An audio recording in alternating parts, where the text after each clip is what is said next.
All right, guys, what's up, man? We've got a fragrance from the house of Xerjoff today, and honestly, I had not heard of this, so I think shout outs to Kix for sending this to me.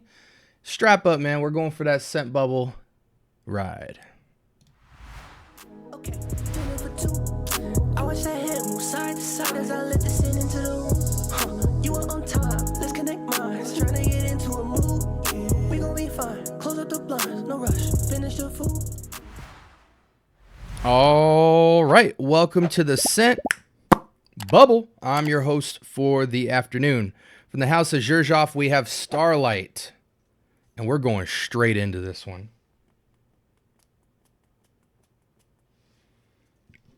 I'm going to put it on skin. Let that dry. Let's see what's popping with this. That classic Xerjoff weight. Perfection when it comes to Xerjoff's balance in a fragrance. I really only ever have beef with the DNAs. You know, I like it or I don't like it, but I never can really question balance. Everything's always fairly, I don't want to say smooth because some stuff's brash, you know, but it's intentionally brash because there's supposed to be, you know, tobacco or edginess or whatever. This is a very smooth fragrance. I'm smelling a lot of cinnamon right off the jump. Amber, cinnamon, and like a MFK amorous kind of candy champagne vibe. There's, man, I want to say there's like, it has an iris feel, but it doesn't quite feel irisy. Like it's soft. It's almost like creamy cosmetic vibe to it. So I don't know if that's like florals, but it doesn't feel floral. It's very rich in amber and cinnamon, but it has the texture of a slightly damp powder. I like this a lot. This is a unisex fragrance, guys. Oh, and it blows off skin like a freaking trumpet.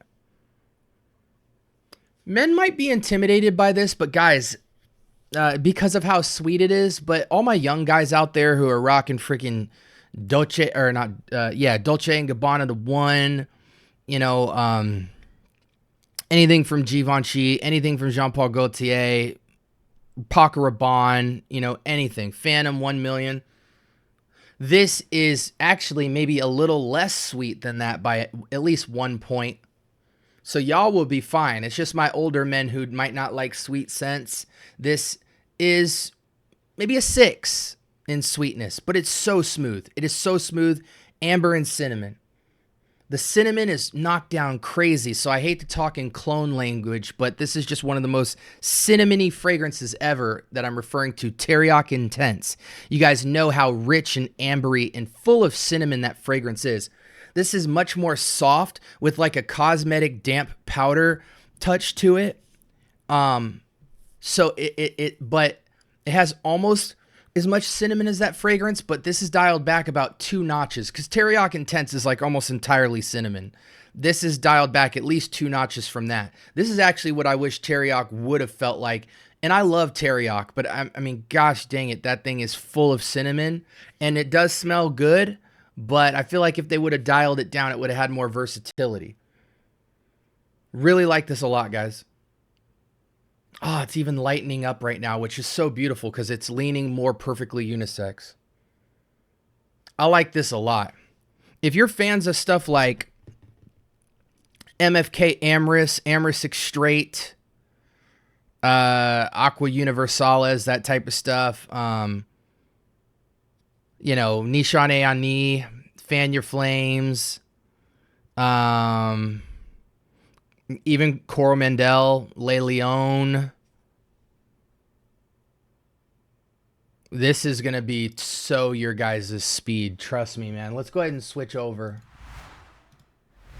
Okay, so see, look at this, guys. 4.43 out of 5. This is mass appeal territory out of 2,300 votes. And let's see what we're dealing with. Cardamom and bergamot, kind of real plain Jane top. Got a lot of cardamom in it, but I'm smelling the cardamom cinnamon.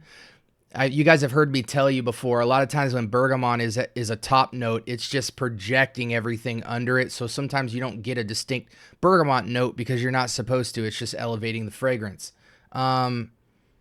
But yeah, the cardamom and cinnamon combo is there, but it's nowhere near a teriyaki intense heaviness. I almost want to say it's half the intensity of teriyaki intense while still being super robust. Almond, that's what it is, kind of giving it like a weird middle of the road weight to it. It's almost milky even. I love this combo right here. This combo is freaking goated right here. And amber. Amber and cedar is what it dries down to. Which I'm not mad at. I'm not mad at all. This is again, guys, you hear me say this all the stinking time. Simplicity when using great raw materials is the best.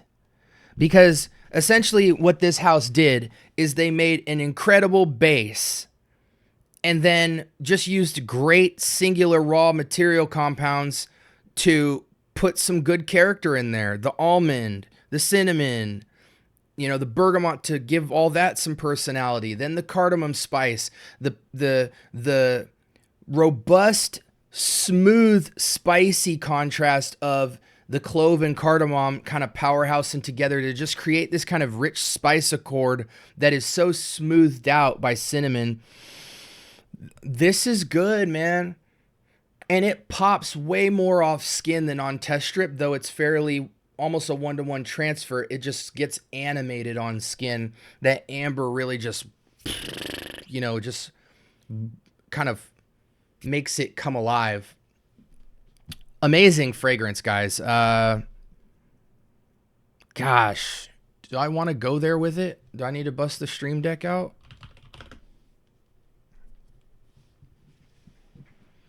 I can't do it. I can't, man. I can't. I can comfortably give this a very robust 9 out of 10. No questions asked. I was tempted to go with a 10. I just don't know if the simplicity of this is what's taking it out of GOAT status. But I wouldn't be mad if somebody else called it a 10. For a simple fragrance, this has all of the elements of sexy in a bottle. And it's dead perfect ringer unisex to me. It's gentle, but not overly playful. It's sensual. It's sensual, seductive romance. Because where this fragrance shines is its texture. Spicy elements, warm elements, but it's playing with all these different textural spices, right? It's got a little bit of nuttiness from almond, like a sweet almond. You guys know, like almond cake. Sometimes people say it tastes like cherry or vanilla or, you know, almond. It's got that kind of undercarriage, right? But then you don't quite know what you're smelling with the spice because it's creating so much drama in the fragrance. Clove, cinnamon, cardamom. It's like they all go together, but they all have their own personalities. So they're just creating this blooming sensation of texture out of this fragrance, which is so sensual. This is date night. I hate to even call this date night because this is luxurious. This is sensual romance in a bottle. This is make excuses to this fragrance screams get close to me now. It's got a serious gravity to it. I think this is all romance, no upscale. A woman could pull it off upscale casual, you know, if she's at her job and she's dressed up really nice. But even then, men would be distracted by her. So I don't feel like it's work or formal appropriate. Maybe formal. That's what it is. You know, maybe a businesswoman, blue collar. She's really high up in her position. She's always dressed to the nines. A person like that could wear a character-based fragrance because she is an important figure and does need to stand out to an extent, and the aura of that could be accentuated by a fragrance. But I think this is mostly romance, mostly allure. If it's not romance, it's definitely allure of some kind. Amazing fragrance. Men, romantic killer. Romantic killer. It's very nice. I want to give it a 10 so bad, but I just feel like for the things I've given a 10, they really pack a punch of a lot more personality than a fragrance like this. This is right between minimalist and complex, somewhere right in the middle. It's simple, but it's got all this textural animation, and the scent profile is just so good. But it's not complex enough. I hate to say that because I feel like there are some simplistic scents that I've given 10s. And maybe I might give this a 10 over time, but comfortably a super robust 9, guys. And again, if we did decimals, I would call it like a 9.5 or something. But this was incredible. I'm really happy to have smelled this. I think sprays on this 4 to 6 is plenty. You're going to get serious carry on a fragrance like this. The sillage is strong. It's long lasting. You'll get 8 hours plus on a fragrance like this. This is Dior Homme Intense level longevity, sillage, and projection. No question. Alternatives to this?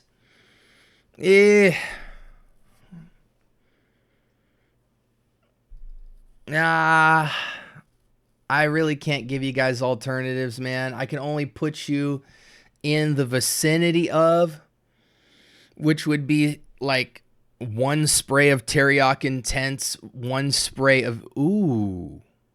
We're going to do that real quick before we sign off, especially since we're at 11 minutes. I've got a combo idea.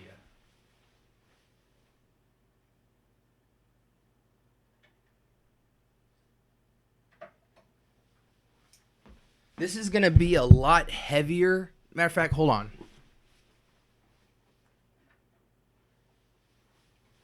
Because it has that almond accord, which almost gives it like a milky, damp cosmetic type of feel, I was going to use Cayenne Classic, which is Dior Homme Intense, to achieve that.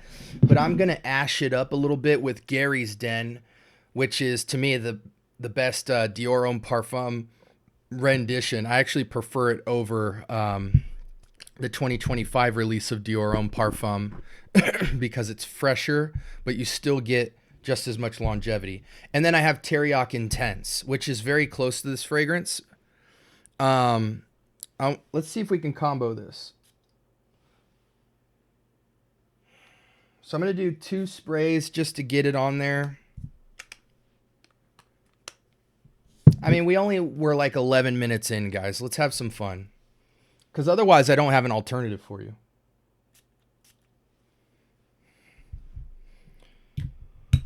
Okay, let's see what we get with this bad boy.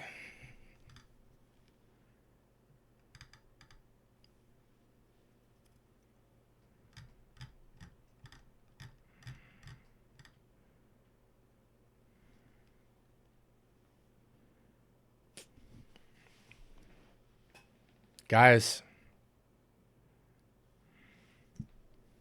let me get I gotta do this. I'm sorry, guys.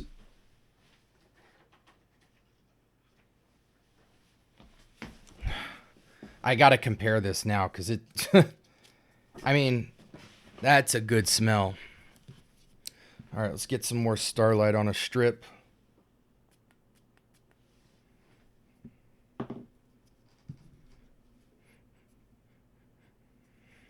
Wow.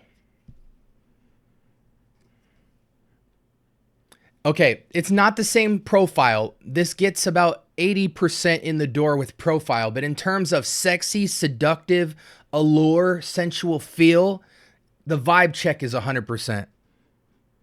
This is much softer. I knew it was going to be heavy, right? Dior Homme Parfum and Teriyaki Intense, those are 2 beast mode fragrances. But this gets you in the door. Yeah, that would not get you there to this fragrance, but if you need a fragrance that puts you in that same mood, that one spray of 1-to-1 ratio teriyaki with freaking Gary's Den Dior Homme Parfum, it would even go crazy with Cayenne Classic, but it would be a much heavier fragrance than the Xerjoff. That's the only combo that puts you there for cheap, guys. I think Gary's Den is $30, Teriyaki Intense 30, 40. That's all I got for you. I have no alternatives. This was a great fragrance. 9 for sure. We did sprays. Seasons. I'm going to be honest. The profile leans fall, winter, cold weather, but it's such a soft, smooth fragrance. Any season, any reason. I think in the warmer climate, you need a breeze with a fragrance like this, or it needs to be nighttime, or you need to be indoors. Bottom line. Very nice fragrance from Xerjoff. That was actually, shout outs to Kix for hooking that up. That came out of nowhere. I was not expecting that out of this fragrance. Beautiful fragrance. I love date fragrances. I love romantic fragrances. There's just something so mysterious, yet inviting, yet comforting, yet multifaceted. There's just so much going on in a date fragrance. You know what I'm saying? I just really appreciate. You can tell this is a category that all perfumers love because they always just put so much more oomph into this category. Or maybe there's just a lot of great base compositions that are out there to work with that really just all fall winter scents are just seemingly great. Anyways, this was Xerjoff's Starlight, which was unisex. And yeah, 9 out of 10. I might even, after a while, call it a 10 out of 10. I got to get my hands on a travel spray of this so I can go give it some wear and tear. I think my wife would go crazy over this. Ladies, put this fragrance in your life. You won't regret it. Cinnamon, amber, almond. Like, what are we talking about? Cardamom, spice, clove. Like, ugh, amazing. All right, guys. I hope you guys have a blessed rest of your week. Until next time, peace.